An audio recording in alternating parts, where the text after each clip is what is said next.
Biscuit ઘરમાં બધાને ખાવા ગમતા જ હોય છે. તો આજે અહીંયા એકદમ હેલ્ધી એવા જુવારના બિસ્કિટ બનાવીશું. જે બનાવવા માટે સૌપ્રથમ એક વાટકીમાં 4 ચમચી જેટલો અળસીનો પાવડર લઈ લઈશું અને તેમાં થોડું દૂધ ઉમેરી બધું બરોબર મિલાવી અળસીના પાવડરને પલાળી દઈશું. એક તાસમાં એક વાટકી ભરી ગોળ લઈ લઈશું. તેમાં 4 ચમચી જેટલું તેલ ઉમેરી લઈશું અને તેને ગોળમાં બરોબર મિલાવી લઈશું. તેમાં પલાળેલો અળસીનો પાવડર ઉમેરી લઈશું અને બધું બરોબર હલાવી ગોળને બરોબર ઓગાળી લઈશું.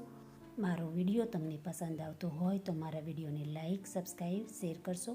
ગોળ સરસ ઓગળી જાય ત્યારે તેમાં 2 વાટકી ભરી જુવારનો લોટ ઉમેરી લઈશું. લોટને ગોળ સાથે સરસ રીતે ભેળવી બાંધી લોટ તૈયાર કરી લઈશું.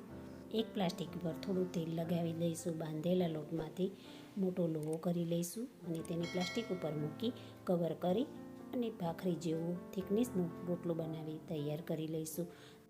વણેલા રોટલા પર થોડા કાજુના ટુકડા ભભરાવી વેલણથી થોડા તેને દબાવી દઈશું.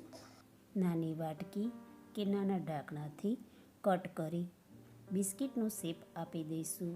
તૈયાર કટ કરેલા બિસ્કિટને જે પ્લેટમાં બેક કરવાના હોય તેમાં ગોઠવી દઈશું. મેં અહીંયા મીઠું પહેલેથી ગરમ કરી રાખ્યું છે. તેના પર કાંઠો મૂકી તૈયાર કરેલી બિસ્કિટની પ્લેટ મૂકી ઢાંકી અને 10થી 12 મિનિટ માટે તેને બેક થવા દઈશું.